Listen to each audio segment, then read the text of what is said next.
চালু, কর্মসংস্থানের সুযোগ সৃষ্টি এবং জনশক্তি রপ্তানি এমন কয়েকটি বিষয় অগ্রাধিকার তালিকায় রেখেই একটি জ্ঞান ভিত্তিক উন্নত এবং নিরাপদ মানবিক বাংলাদেশ গঠনের লক্ষ্যে বিএনপি স্বল্প এবং দীর্ঘ মেয়াদী পরিকল্পনা নিয়েছে, যার উপরে আমরা কাজ করছি।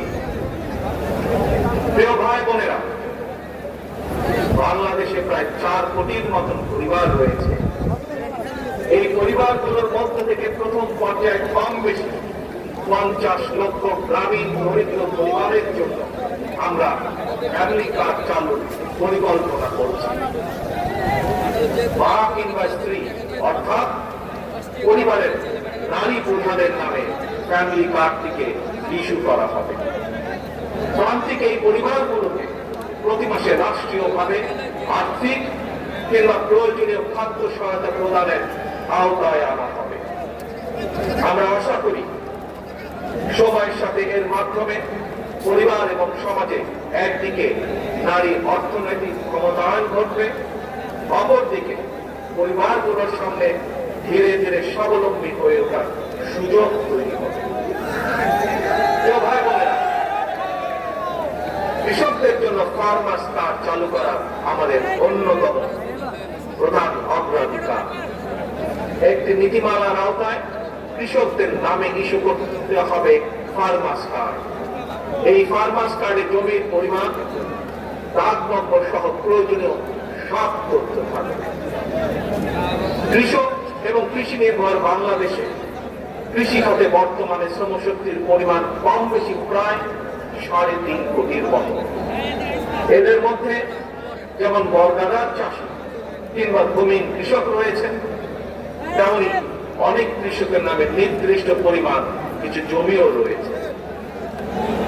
যেসব বর্গা চাষী কিংবা কৃষক তাদের নামে থাকা জমিতে বছরে একাধিক ফসল ফলাতে গিয়ে আর্থিক সংকটে পড়েন, এমন কৃষকদেরকে কমপক্ষে একটি ফলনের সম্পূর্ণ খরচ রাষ্ট্রীয়ভাবে দেওয়ার পরিকল্পনা আমরা করছি।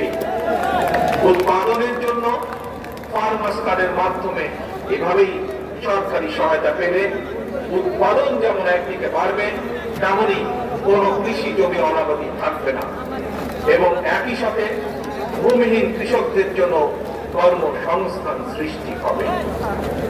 প্রিয় সমাবেশ, ব্যক্তি, পরিবার এবং দেশের উন্নয়নের জন্য অবশ্যই বেকারত্ব একটি বড় সমস্যা। জনগণের রায় বিএনপি রাষ্ট্র পরিচালনার দায়িত্ব পেলে সরকার গঠন করার প্রথম দিন থেকেই বিভিন্ন সেক্টর ভিত্তিক কর্মসংস্থান সৃষ্টির পরিকল্পনা বাস্তবায়ন হবে। বিএনপির প্রথম এবং প্রধান অগ্রাধিকার হবে। এই জন্য দেশে বিদেশে কর্মসংস্থান সৃষ্টির খাতগুলোকে চিহ্নিত করার কাজ এরই ভেতরে আমরা হাতে নিয়েছি। প্রিয় ভাই বোনেরা, বর্তমান বিশ্ব তথ্য প্রযুক্তির বিশ্ব। এই সময় বিশ্ব বাজারের সঙ্গে দক্ষতা এবং যোগ্যতার প্রতিযোগিতায় টিকে থাকতে হলে অবশ্যই তথ্য প্রযুক্তি এবং কারিগরি শিক্ষায় দক্ষতা অর্জনের কোনই বিকল্প নেই এবং সে কারণে আমরা একটি নির্দিষ্ট বয়স থেকে তরুণ প্রজন্মকে নৈতিক এবং কর্মমুখী শিক্ষায় প্রশিক্ষিত করে গড়ে তুলতে চাই।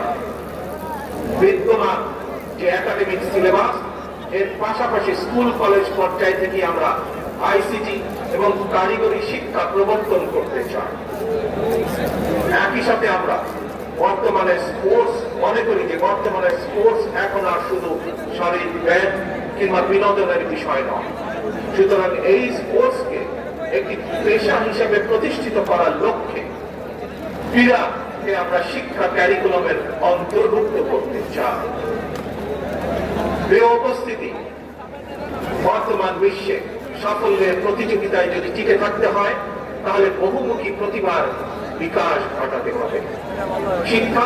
শিক্ষার্থীদেরকে একদিকে ভাষা শেখা যেরকম জরুরি, বর্তমানে আমরা স্কুল কলেজে সাধারণত বাংলা ইংরেজি শেখার সুযোগ পাই।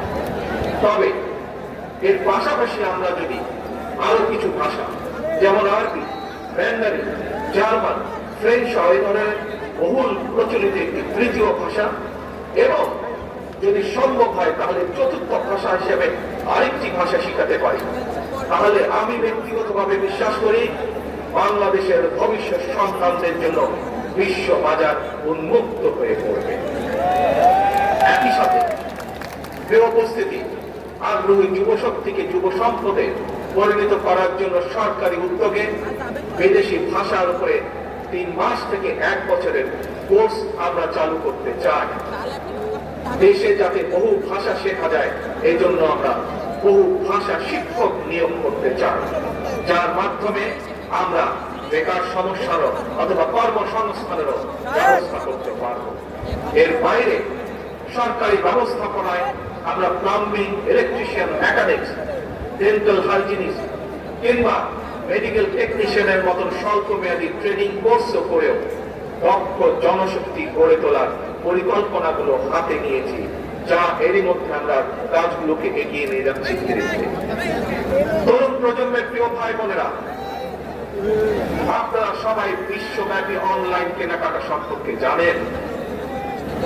অনলাইন ভিত্তিক জায়ান্ট প্রতিষ্ঠান আমাজন, ইবে কিংবা আলিবাবার মতন বিশ্ববিখ্যাত ই-কমার্স প্ল্যাটফর্মের জন্য হাজারো পণ্যের চাহিদা রয়েছে। এইসব প্ল্যাটফর্মের সঙ্গে সংশ্লিষ্ট অনেকের সঙ্গে আমি ব্যক্তিগতভাবে কথা বলেছি। বিশ্ববিখ্যাত এই সকল ই-কমার্স প্ল্যাটফর্মের চাহিদা অনুযায়ী আমাদের বাংলাদেশে অনেক পণ্য তৈরির সুযোগ রয়েছে। আমাজনের মতো বৈশ্বিক অনলাইন প্ল্যাটফর্মকে সামনে রেখে 71 থেকে 24 পর্যন্ত লাখো শহীদের আকাঙ্ক্ষার সেই প্রত্যাশিত বাংলাদেশ। আজকের এই তারুণ্যের সমাবেশের সভাপতি যারা আব্দুল মুনায়েম মুন্না, উপস্থিত বাংলাদেশ জাতীয়তাবাদী দলের স্থায়ী কমিটির সম্মানিত সদস্যবৃন্দ, বিএনপির কেন্দ্রীয় এবং অঙ্গ সহযোগী সংগঠনের নেতৃবৃন্দ, এই সমাবেশে উপস্থিত বিভিন্ন শ্রেণী পেশা বিশিষ্ট জন, বিশিষ্ট ব্যক্তিবর্গ, সমাবেশে অংশগ্রহণকারী লাখো লাখো মানুষ, আপনার আমার সালাম গ্রহণ করুন। আসসালামু আলাইকুম। প্রিয় ভাই বোনেরা, নারী কিংবা পুরুষ, তরুণ জনগোষ্ঠী দেশের উন্নয়ন এবং অর্থনীতির প্রাণ শক্তি। তারুণ্যের শক্তি আর নারী শক্তিকে কর্ম পরিকল্পনার বাইরে রেখে কখনোই একটি রাষ্ট্র এগিয়ে যেতে পারে না। এবং তাই তরুণ জনগোষ্ঠীকে প্রাধান্য দিয়ে তরুণ জনগোষ্ঠীর আশা আকাঙ্ক্ষাকে ধারণ করে বিএনপি আগামী দিনের সকল কর্ম পরিকল্পনা গ্রহণ করছে, কাজ করছে, প্রস্তুতি নিচ্ছে।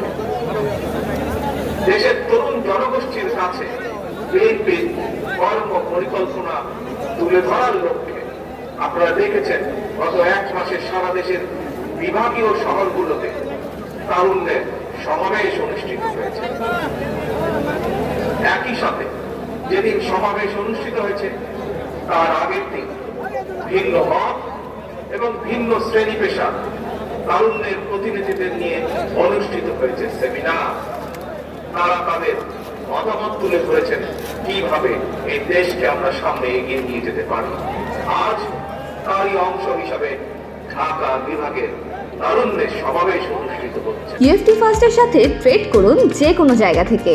ক্যাম্পাসে ক্লাসের ফাঁকে, ঢাকার জ্যামে বসে কিংবা ঘরে বসে ট্রেডিং এখন হাতের মুঠোয়। তাই ট্রেড করুন যখন খুশি, যেখানে খুশি।